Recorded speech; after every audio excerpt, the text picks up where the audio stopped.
ସାଙ୍ଗମାନେ ନମସ୍କାର, ଜୟ ଜଗନ୍ନାଥ। ତ ସାଙ୍ଗମାନେ ମୋର ମିନି ବ୍ଲଗକୁ ସ୍ୱାଗତ। ତ ସାଙ୍ଗମାନେ ଆମେ ଦୁଇ ଜଣ ସାରା ବାହାରି ପଡ଼ିଛୁ ଏବେ ହାଟ।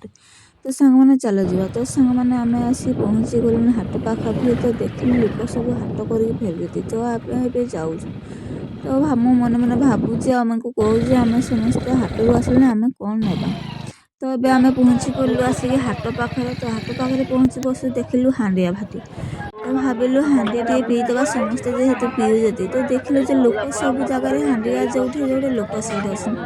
ତ ଆମେ ଭାବିଲୁ ଯେ ନାଇଁ ଆଉ ହାଟ ଆଗ ସାରିଦେବା, ପନିପରିବା କିଣିକି ଆମେ ହାଣ୍ଡିଆ ପିଇବା। ସେଥିପାଇଁ ଆମେ ହାଣ୍ଡିଆ ନ ପିଇକି ଆମେ କାହାକୁ କହିଲୁ ଚାଲ ହାଟ ଯିବା। ତ ଆମେ ହାଟ ପୁଣି ବାହାରି ପଡ଼ିଥିଲୁ ଯେହେତୁ ହାଣ୍ଡିଆ ଜାଗାରେ ବହୁତ ଲୋକ ଥିଲେ, ସେଥିପାଇଁ ଇଚ୍ଛା ହେଲାନି। ଦେଖନ୍ତୁ ଚାନା ଆମର କେତେ ସୁନ୍ଦର ମିଳୁଛି ହାଣ୍ଡିଆ ସହିତ ଚାନା। ତ ଆମେ ସେଥିପାଇଁ ଭାବିଲୁ ନା ଆଗ ହାଟ କରିବା ତାପରେ ହାଣ୍ଡିଆ ପିଇବା। ଯେହେତୁ ଆଗୁଆ ଯଦି ହାଣ୍ଡିଆ ପିଇଦେବା ତାହେଲେ ହାଟ କରିପାରିବାନି। ତ ଦେଖନ୍ତୁ ସାଙ୍ଗମାନେ, ତ ହାଟରେ ତ ପ୍ରାୟ ସବୁ ହାଟରେ ହାଣ୍ଡିଆ ବିକ୍ରି ହୁଏ। ତ ଆମ ତେଲକି ହାଟରେ ବି ହାଣ୍ଡିଆ ବିକ୍ରି। ତ ଆଗ ହାଣ୍ଡିଆ ଦୋକାନରେ ହାଣ୍ଡିଆରେ ସବୁ ଲୋକ। ତ ଆମେ ହାଣ୍ଡିଆ ନ ପିଇ ବାହାରି ପଡ଼ିଲୁ ହାଟ।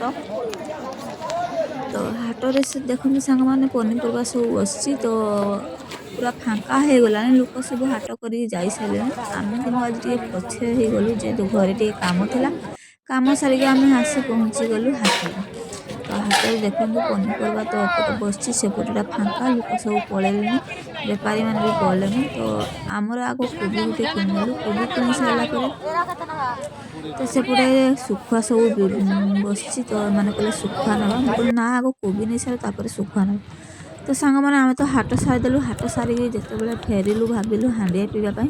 ତ ସାଙ୍ଗମାନେ ଏବେ ବି ଦେଖନ୍ତୁ ହାଣ୍ଡିଆ ଯେଉଁଠି ଅଛି ସବୁ ଲୋକ ବି ସେଇଠି ଅଛନ୍ତି, ଫାଙ୍କା କେଉଁଠି ବି ନାହିଁ। ସେଥିପାଇଁ ଆମେ ପୁଣି ଇଚ୍ଛା ହେଲାନି ହାଣ୍ଡିଆ ପିଇବା ପାଇଁ। ତ ନାଇଁ ଲୋକ ତ ସବୁ ଜାଗାରେ ଅଛନ୍ତି, ଆମେ ପଳେଇବା ଚାଲ ବୋଲି। ତ ପଳେଇ ଆସିଲୁ ଆମେ। ପଳେଇ ଆସିଲା ପରେ ମୋତେ ଭୋକ ପ୍ରବଳ ଲାଗୁଥିଲା। ତ ସେଥିପାଇଁ ମୁଁ ଆସୁ ଆସୁ ଭାତ ଖାଇଦେଲି। ଆଉ କିଛି ବି ରୋଷେଇ କରିବା ପାଇଁ ଇଚ୍ଛା ହେଲାନି। ଏପଟେ ଫୁଲକୋବି କରିଥିଲି, ଏପଟେ ଡୁଡ଼ୁକା ପୋଡ଼ିଥିଲି, ଏପଟେ ଟମାଟୋ ପୋଡ଼ିଥିଲି। ମୁଁ କହିଲି ତା ସହିତ ଆଜି ଖାଇଦେବି, ଆଉ କିଛି କରିପାରିବିନି, ମୋତେ ଭଲ ଲାଗୁନି ହାଟରେ ବୁଲିକି। ତ ଏମାନେ ମୋତେ ଛାଡ଼ିକି ପଳେଇଲେ ତେଲକୁଇ, ଯେହେତୁ କାମ ଥିଲା। ସେଥିପାଇଁ ମୋର ସାଙ୍ଗେ ସାଙ୍ଗେ ଧୁଆଧୁଇ ହେଇକି ଚେଞ୍ଜ କରିକି ମୁଁ ଖାଇବାରେ ବସି ପଡ଼ିଲି। ତ ଏପଟେ ମେଡ଼ିସିନ ବି ଖାଇବାର ଥିଲା, ମେଡ଼ିସିନ ବି ଖାଇନଥିଲି। ସେଥିପାଇଁ ମୁଁ ଶୀଘ୍ର ଶୀଘ୍ର ଭାତ ଖାଇଦେଲି।